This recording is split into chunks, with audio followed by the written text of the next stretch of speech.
cinta sudah dibuang, jangan harap keadilan akan datang. Kesedihan hanya tontonan bagi mereka yang diperkuda jabatan. Oh ya, oh ya, oh ya, bongkar.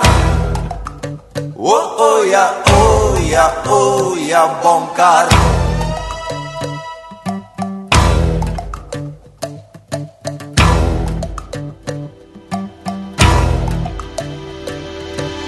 Sabar, sabar, sabar dan tunggu, itu jawaban yang kami terima. Ternyata kita harus ke jalan, robohkan setan yang berdiri mengangkang. Oh ya, oh ya, oh ya, bongkar. Oh ya, oh ya, oh ya, bongkar. Kita membuat film dokumenter, kita tidak bisa berbicara secara objektif. Secara tidak langsung pasti ada keberpihakan kita pada sesuatu. Misalkan kalau beberapa tahun lalu, 2 tahun lalu ada film Aku Ingin Sekolah, ya, ingat ya? Udah nonton ya? Karyanya Iframe kan? Film Aku Ingin Sekolah misalkan, dia berbicara tentang tokoh Rizky yang kesulitan untuk sekolah, gitu kan? Kemudian keberpihakan pembuat film itu justru kepada siapa? Kepada Rizky sebagai masyarakat Indonesia yang berhak mendapatkan pendidikan yang layak. Yang diserang Pak Bro siapa? Atau kawan-kawan waktu itu sutradaranya? Pemerintah. Di mana pemerintah? Ketika ada satu tokoh yang dia kesulitan untuk sekolah. Tapi yang menurut saya cerdas di sini, Rizky ini bisa bersekolah di sebuah lembaga, itu yayasan yang mungkin mindsetnya istrinya berbeda agama, karena Rizky agamanya Muslim gitu. Kemudian sekolah di lembaga Katolik misalkan. Di sini ada konflik gitu.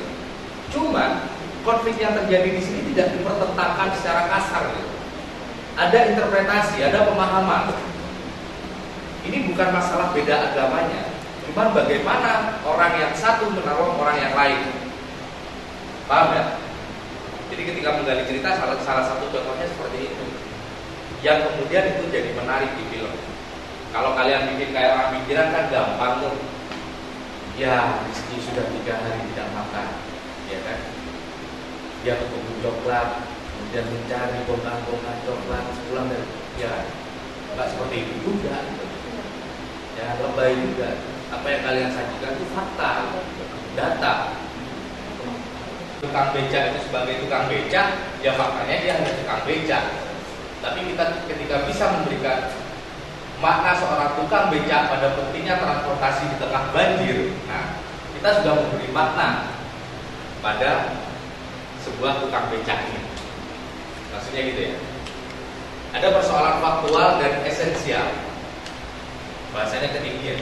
Tapi paling tidak ketika ada fakta, bagaimana kita bisa menerjemahkan ini dan melihat dari sudut pandang yang berbeda, memberikan makna pada fakta itu. Oke? Ketika kita melihat bakul gorengan yang dia berangkat pagi, ya kan? Ya sudah, dia akan sekedar jadi bakul gorengan kalau kita lihat secara faktanya. Tapi kalau kita masuk lebih dalam, siapa sih tokoh berjuang ini? Oh, ternyata dia berjuang misalkan untuk menyekolahkan anaknya. Dia seorang single parent yang harus berjualan gorengan berangkat subuh misalkan. Cerita-cerita semacam ini harus diriset ya.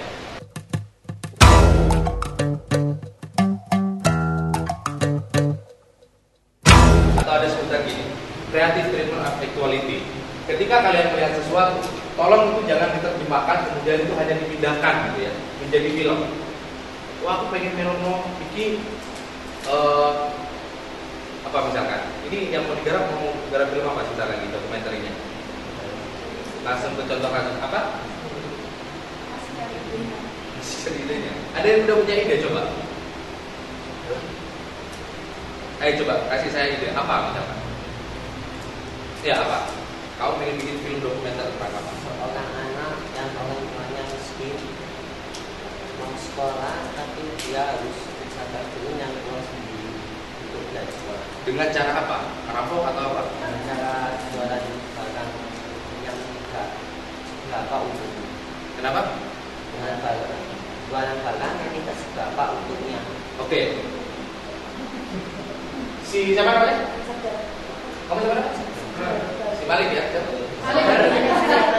Si Malik mau bikin film yang berangkat dari tokoh, ya. Kemudian tokoh siapa namanya? Anaknya siapa tadi? Malik lagi misalkannya. Si Malik ini kesulitan untuk bersekolah gitu kan? Malik, kita tulis lagi. Kita mulai coba. Oke. Kalau mau bikin kita breakdown dulu ya. Ini ada tokoh namanya Malik misalkan. Malik ini karakternya miskin, ya kan? Terus apa lagi? Gak bisa sekolah. Apa lagi? Jualan, ya kan? Faktanya apa dulu? Identifikasi dulu. Fakta-faktanya apa lagi? Punya bapak apa enggak ini? Tokoh ini? Punya. Hah? Punya. Nah, terus orang tuanya kerja apa? Ya kerja orang tuanya yang bapaknya suka mabuk. Orang tuanya yang bapaknya suka mabuk. Oke. Tapi asli loh, enggak karang loh ya? Ini ngarang ini. Enggak. Wah, jangan dong. Wah, kalau karang jangan dong. Jangan dong. Apa dong makanya saya ide apa yang menarik di sekitar kalian dan itu akan didokumentasikan. Kita akan coba kita mau bikin sinetron apa? Bapaknya nggak kerja, pemabuk gitu. Waduh, bahaya. Sekali lagi beda ya. Kalau kemarin teman-teman bikin film fiksi itu silakan berimajinasi seliar-liarnya. Sekarang bagaimana fakta itu bisa dirangkai menjadi menarik dan itu bisa jadi film. Itu dokumenter. Paham maksud saya? Oke. Coba kasih saya contoh kasus apa lah? Pendidikan misalkan. Oke. Jadi cara berpikirnya jangan langsung pada tokoh ya. Tokoh ini bisa kita cari dan bisa kita identifikasi. Misalkan. Kita pola berpikirnya kita balik dulu. Kita mau ngomongin pendidikan. Misalkan. Pendidikan, jangan karang ya. Jangan terus soal ini ya. Oke. Kemudian ada apa dengan pendidikan? Misalkan.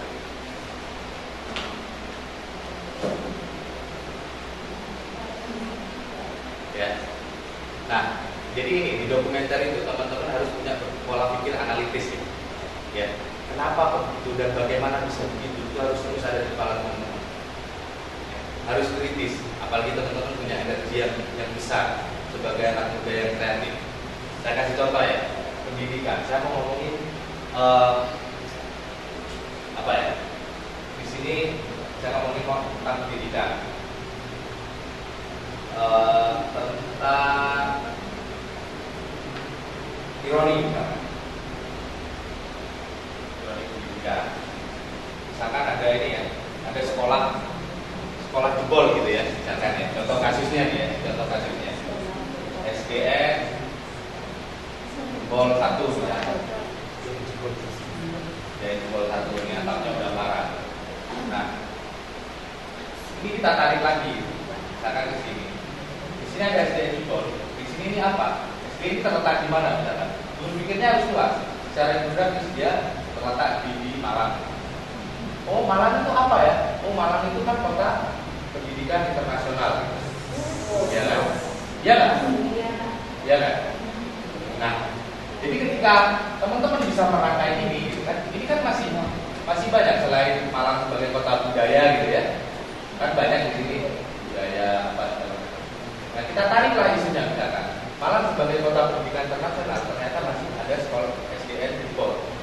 Sekolah SDN jebol, ya kan? Kemudian siapa yang akan kita angkat untuk berbicara SDN jebol ini misalkan? Siswa. Ya kan? Guru. Ya kan? Orang tua. Nah, jadi teman-teman dalam menentukan tokohnya bisa ditarik dari isunya ini dulu. Bayangkan kalau teman-teman langsung berangkat dari siswa. Siswa sepatunya jebol, sekolahnya jebol, udah selesai sebenarnya. Miskin toh miskin. Oke, berbicara sesuatu yang kecil, dokumenter memang harus berbicara dari sesuatu yang kecil, tapi frame besarnya orang harus bisa merasakan. Ketika nonton film tadi sedikit kebayang nggak? Bawa pedang, ya kan? Di hutan, nggak pakai sandal. 1, 2, 3, 4, ya kan? Gimana teman-teman melihat itu? Wah, gila ternyata di Indonesia ini, ya kan? Masih banyak anak yang udah gede tapi belum bisa baca, ikut sekolah itu. Gak pernah kebayangin kan kalau teman-teman kayak gitu. Penting nggak maksudnya? Dia berbicara soal pendidikan. Ngerti? Berpikirnya harus dari besar dulu, kira-kira mau bikin apa. Harus banyak baca, pengetahuannya harus luas. Ya. Nah, udah tari topeng.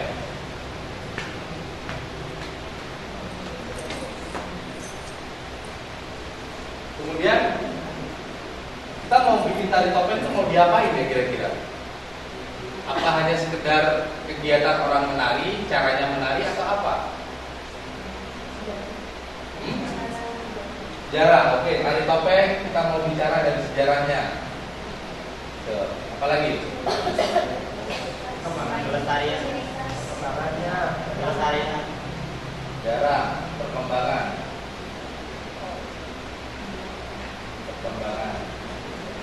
pelestarian, gitu ya. Ada 3 hal yang kita mau ngomongin. Di sejarah ini siapa yang mau ngomongin misalkan? Mbah Karimun misalkan. Sudah ada ya. Mbah siapa sudah? Siapa gitu ya. Kemudian yang bercerita perkembangannya, misalkan anaknya Simbah gitu ya. Anaknya Simbah. Itu berbicara soal pelestarian.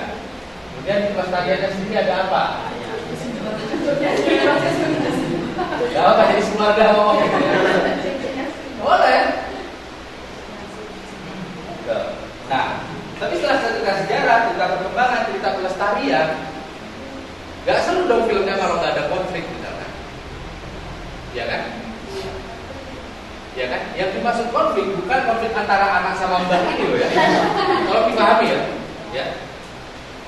Tari topeng ini harus kalian, misalkan kalian mau ngomong pelestarian. Kenapa pelestariannya jadi kurang lestari? Karena munculnya tari modern, tari lagi. Konfliknya adalah modern, PS tradisional. Tahu ya caranya ya? Jadi kalian kalau melihat dokumenter itu jangan hanya menerjemahkan teksnya saja. Oh ada ini, ada ini. Di balik itu ada konteksnya. Konteksnya apa? Oh, ekonomi pendidikan di sana. Oke, itu aja dulu ya. Jangan banyak-banyak ngomong nanti. Mas Jamal, nanti lagi mas. Mas Jamal ini sutradara juga nih, saya nggak enak. Koreksi masalah aja.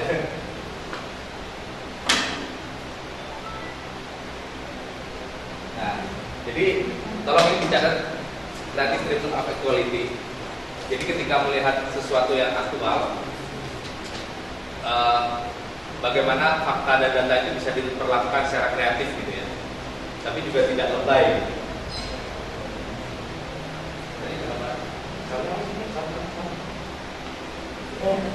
Bergabung dari kelompok suku Sangong sebagai di awal-awal kita membuka sekolah ini ada sekitar 20-an yang bergabung dari kelompok suku Sangong sebagian besar mayoritas, dan ada juga dari kelompok suku Sapo yang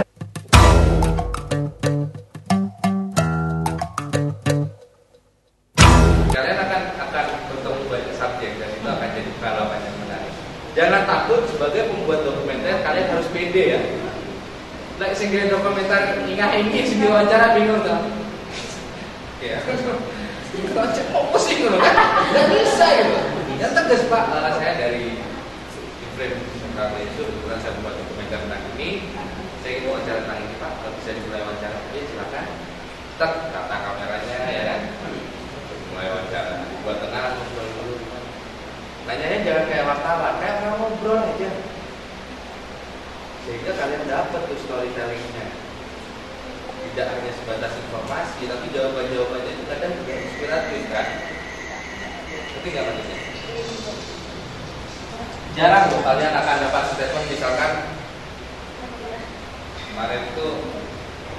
Ya, saya memang orang nggak punya. Tapi karena kita merasa sama-sama nggak punya, itu kita harus gandeng tangan. Jawaban-jawaban kayak ini nggak bisa ditanya lewat pertanyaan-pertanyaan jurnalistik.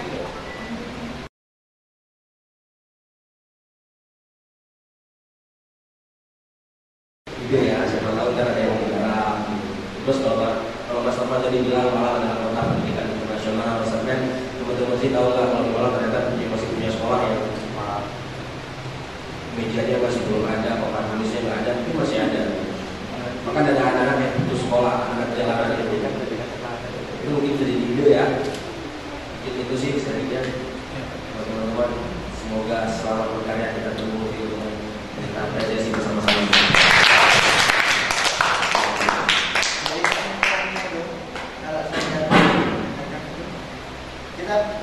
Kita memang hidup di Malang, Jawa gitu ya. Tapi kadang kita terputus hubungan dan putus asa dengan saudara kita yang di Sumatera, yang di Papua, yang di Kalimantan. Kita nggak tahu kan gimana. Padahal kita sampai Indonesia. Ya. Begitu nggak merata pembangunan ini, begitu nggak adil kehidupan ini. Gitu. Tapi ya itu kehidupan. Tapi kalau kita bisa coba untuk berbagi, paling nggak apa yang kita punya gitu ya. Itu kita berikan kesamaan. Entah itu dalam bentuk film, nanti disitulah kekuatan film kita bisa berbagi rasa gitu. Kepedulian mereka kita rasakan, kepedulian kita mereka rasakan gitu. Dan film nggak punya batasan daerah gitu. Mereka nggak dihalangi sama polisi kalau nggak punya visa atau enggak. Mereka sangat bebas. Nanti kita dapat film, kita baru dapat film itu dari Papua dan juga sebelumnya dari Kalimantan, yang Mentawai itu. Mana tahu bahwa mereka filmnya bakalan atau mana mereka punya rencana kalau filmnya mau dibuat di sini, nggak ada. Film itu nyari sendiri kalau ada itu. Dan itu yang menimbulkan gerakan nyata gitu, kayak kita menulis buku. Nanti ada Indonesia pemerintah dan ada gerakan mereka. Itulah dokumentasinya di sana. Ya, cerita sedikit lagi, kebetulan 2009 ya, Mas Edi pernah bikin film judulnya Menjemput Ilmu di Sarang Peluru. Jadi dari 2010 ya, bagaimana anak-anak mantan anaknya gambus mereka mendapat perlakuan yang diskriminatif gitu. Ya, beda-bedakan jika sekolahnya mereka jelek, sekolah tidak pakai sepatu, lebih buruk dari rasa pelangi lah. Dan setelah film itu jadi, ternyata dapat sumbangan dari BI itu senilai berapa ratus juta untuk sekolah. Artinya film juga bisa jauh lebih hebat dampaknya daripada kita sekedar ngomong di forum, bikin film dan ngomong sesuatu. Kritik ya, kritik sosial Bisa gini. Kalau kemarin saya bikin film izin pertama masuk Papua, saya udah bosan demo. Kalau di Aceh itu dulu saya sering demo, demonstrasi gitu, aksi apalah gitu, kantor pemerintahan, bawa spanduk gitu. Saya udah bosan sama kondisi itu sebelumnya. Mungkin teman-teman juga ada yang nggak seneng ya dengan aksi-aksi seperti itu ya. Kadang nggak direspon langsung gitu sama pemerintah kita.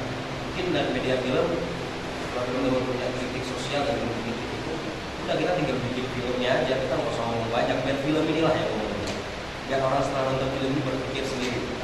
Kita tangkap realitasnya, pakai kamera, tangkap, dipertontonkan lagi. Esensinya di situ. Jadi jangan ribut sama perkara syuting apa, kamera apa, jangan usah dipakai itu. Kontennya dulu, gagasannya apa dulu. Oke? Begitu dulu karyanya.